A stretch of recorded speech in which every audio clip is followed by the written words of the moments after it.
Hello student, मैं हरदेश शर्मा आपके लिए ऑनलाइन क्लासेस की सीरीज़ में हर दिन कुछ ना कुछ नया लेकर आता हूँ। आज भी हम कुछ नया सीखेंगे, तो चलिए इस क्लास को स्टार्ट करते हैं। आज के वीडियो में हम बात करने वाले हैं मास्लो की आवश्यकता क्रम आधारित विचारधारा के बारे में। आवश्यकता क्रम आधारित विचारधारा का प्रतिपादन अब्राहम एच मास्लो द्वारा सन 1943 में किया गया था। यह विचारधारा इस मान्यता पर आधारित है कि मनुष्य की आवश्यकताएं सदैव अनंत होती है, जिसकी संतुष्टि के लिए मनुष्य लगातार प्रयत्न करने को तत्पर रहता है।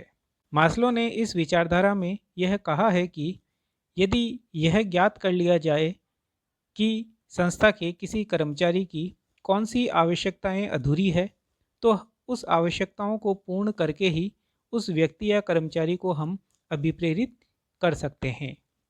इसीलिए मास्लो ने अभिप्रेरणा की आवश्यकता क्रम आधारित विचारधाराओं में आवश्यकताओं को 5 भागों में विभाजित किया है, जिसमें पहली आधारभूत आवश्यकता, दूसरी सुरक्षात्मक आवश्यकता, तीसरी सामाजिक आवश्यकता, फोर्थ सम्मान की आवश्यकता तथा पांचवी आत्मसंतुष्टि की आवश्यकता है। इसे क्रम से याद करने के लिए स्टूडेंट आपको एक ट्रिक बताता हूँ। वह ट्रिक है आसु सास आत्म। इस ट्रिक के माध्यम से आप इन्हें क्रम से याद कर सकते हैं। तो चलिए पहली आवश्यकता को हम देखते हैं, जो है आधारभूत आवश्यकता। आधारभूत आवश्यकता के बारे में हम बात करें तो यह मनुष्य की प्राथमिक आवश्यकता है, जैसे कि रोटी, कपड़ा और मकान। यह उसके जीवन अस्तित्व को बनाए रखने हेतु जरूरी होती है।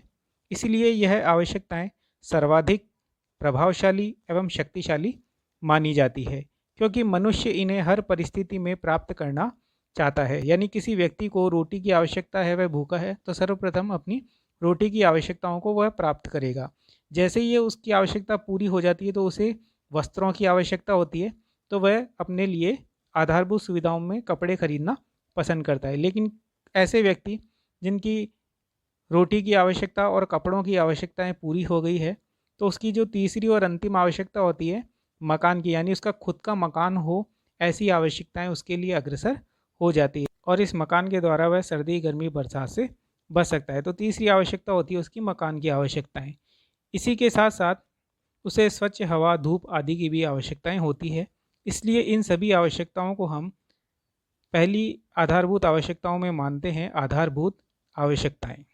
जब यह आवश्यकताएं उसे जैसे ही प्राप्त हो जाती है, वह व्यक्ति संतुष्ट हो जाता है और फिर उसे वह आधारभूत आवश्यकताएं अभिप्रेरित नहीं करती है। इसलिए इसके बाद उसकी दूसरी आवश्यकताएं बढ़ जाती है। अब दूसरी स्थिति है सुरक्षात्मक आवश्यकताएं। इस बारे में बात करते हैं। इसकी उत्पत्ति आधारभूत आवश्यकताओं की पूर्ति के पश्चात प्रारंभ होती है। जब किसी मनुष्य को भावी शारीरिक और मानसिक संकट होता है, तो उसमें भय उत्पन्न होता है और इस भय से वह अपने भविष्य को सुरक्षित करना चाहता है।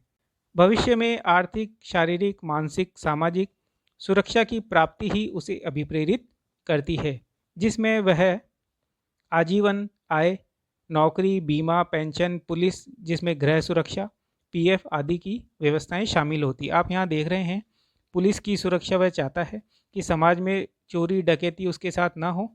वह घर पर एक सुरक्षा गार्ड भी चाहता है, वह उसके मकान को सुरक्षित रखे जब वह नौकरी पर जाए, कॉलोनी में हमला ना हो किसी भी प्रकार का। और यहाँ पे एक पुलिस की गाड़ी नज़र आ रही है, जिसका तात्पर्य यह है कि रात को जब वह सोए तो उसके घर की सुरक्षा हो। कुल मिलाकर वह अपने और अपने परिवार की सुरक्षा चाहता है, जिसमें वह व्यक्तिगत सुरक्षा, आवासीय सुरक्षा तथा सामाजिक सुरक्षाएं इसके अंदर शामिल की गई है। जब यह आवश्यकता उसे जैसे ही प्राप्त हो जाती है, वह संतुष्ट हो जाता है और फिर उसे वह सुरक्षात्मक आवश्यकताएं अभिप्रेरित नहीं करती है। इसलिए इसके बाद उसकी तीसरी आवश्यकता की ओर वह बढ़ जाता है और वह आवश्यकता है सामाजिक आवश्यकता। इस आवश्यकता की उत्पत्ति आधारभूत और सुरक्षात्मक आवश्यकताओं की पूर्ति के पश्चात प्रारंभ होती है। ऐसा माना गया है कि मनुष्य एक सामाजिक प्राणी है। इसलिए समाज में रहने के कारण वह समाज से मान सम्मान, संबंध निर्माण, पारस्परिक स्नेह, प्यार, अपनत्व तथा मित्रता की आकांक्षाएं रखता है। व्यक्ति में यह आकांक्षाएं उत्पन्न होने पर ही वह इस कार्य हेतु व्यक्ति को अभिप्रेरित करने का कार्य करती है। यहाँ हम देख रहे हैं कि कुछ सोशल मीडिया की एप्लीकेशंस है जो व्यक्ति को समाज से जोड़ने का कार्य कर रही है, जिसमें इंस्टाग्राम है, फेसबुक है, व्हाट्सएप है, ट्विटर्स है और भी बहुत सारे यूट्यूब्स हैं। ये सारी क्रियाएं एप्लीकेशंस उसे समाज से जोड़ने का कार्य कर रही है। आप दूसरे डायग्राम में देख रहे हैं कि यहाँ पे व्यक्ति कंप्यूटर और तकनीकों के माध्यम से एक दूसरे से जुड़ते हैं और मित्रता, अपनत्व, प्यार, स्नेह बनाए रखते हैं।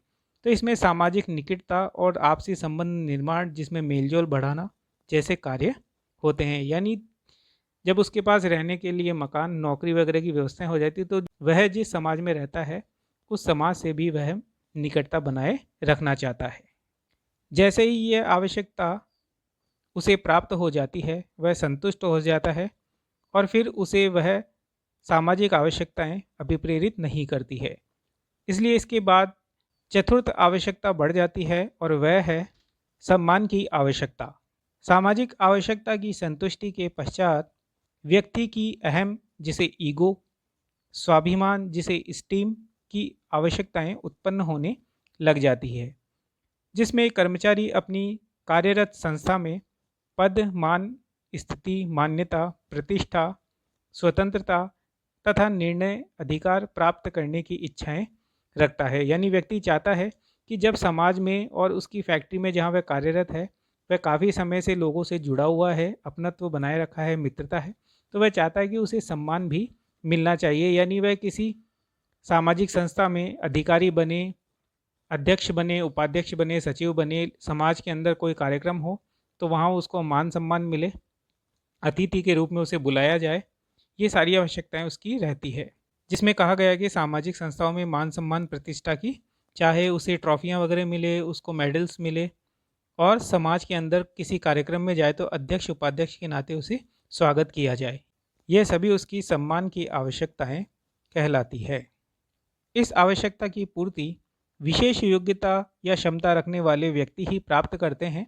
यानी समाज में कुछ लोग ही होते हैं जो इस आवश्यकता की पूर्ति कर लेते हैं। बाकी सामान्य व्यक्तियों की यह आवश्यकता सदैव असंतुष्ट ही रहती है। यानी कुछ ही लोग हैं जो उच्च पदों पर जाकर इस सम्मान की आवश्यकता को प्राप्त करते हैं और जैसे ही ये आवश्यकता उसे प्राप्त हो जाती है वह संतुष्ट हो जाता है और फिर उसे वह सम्मान की आवश्यकताएं अभिप्रेरित नहीं करती है। इसके बाद उसकी अंतिम आवश्यकता की ओर वह बढ़ जाता है और वह है आत्मसंतुष्टि की आवश्यकता।